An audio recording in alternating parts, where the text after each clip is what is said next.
Good evening, and it's great to have you with us here on this Wednesday night. We are just halfway through this week, and tonight, another major storm now bearing down from the south right up into the northeast tomorrow. Snow, ice, freezing rain, dangerous conditions, and this storm has already slammed Texas yet again.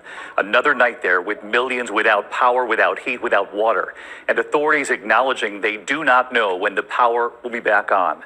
Grocery stores with empty shelves today, bottled water sold out. At least 30 people have now died in this week's storms alone, and this new one now hitting tonight. The images again this evening, this 15-mile traffic jam near Hazen, Arkansas, multiple accidents in the snow on an icy Interstate 40. Freezing rain in Austin, Texas, adding a coat of ice to the snow, a car out of control sliding down an icy hill. Millions without power, families left to wear multiple layers and huddle with one another just to get through these nights. This neighborhood in the dark in Houston, frozen pipes bursting inside homes, and one image seen in so many places today, this one right here, icicles hanging from a fan in a Dallas apartment building. A long line for propane tanks in Houston today, people waiting in freezing rain. Also waiting in line for hours for groceries. These images from Austin, Texas tonight. Some families showing up at what they're calling warming centers. This one open 24 hours a day in Richardson, Texas. That's outside Dallas. And of course, the impact on vaccinations across this country. At least 34 states canceling or delaying vaccinations. And in Texas tonight, authorities are now facing tough questions about the power grid there and the Texas governor and what he's now blaming for the outages. Critics say that's just not true. We have it all covered, beginning with ABC's Marcus Moore, leading us off from Dallas tonight. Tonight, with the nation focused on the next winter storm, the humanitarian crisis in Texas is only worsening.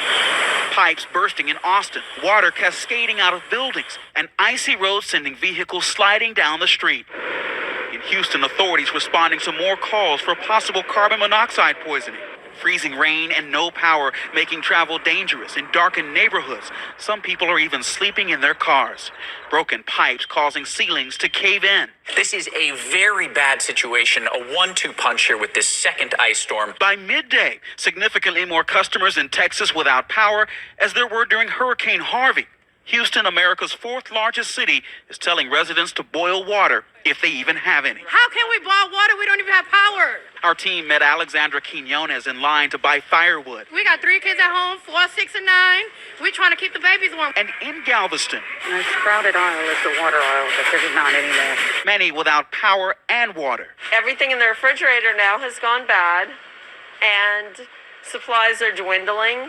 And most people out here, the biggest deal is water. People have made some life and death choices. Back in Houston, the lights going dark during an interview with Mayor Sylvester Turner. We've been talking about power being restored.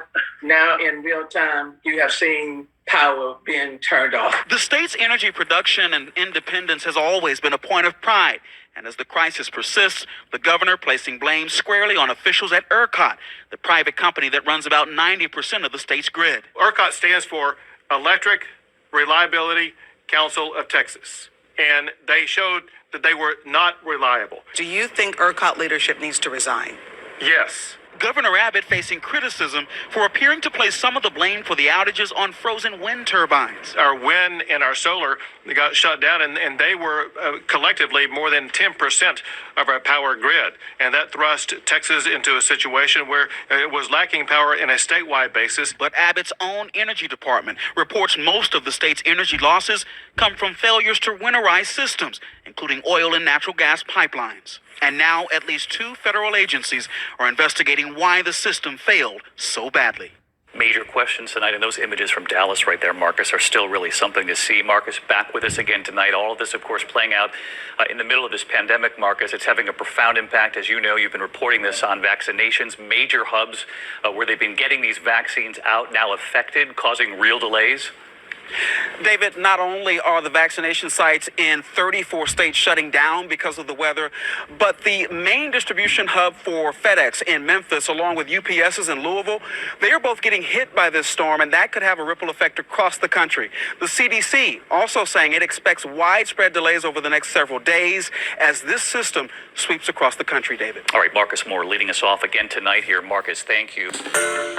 Hi, everyone. George Stephanopoulos here. Thanks for checking out the ABC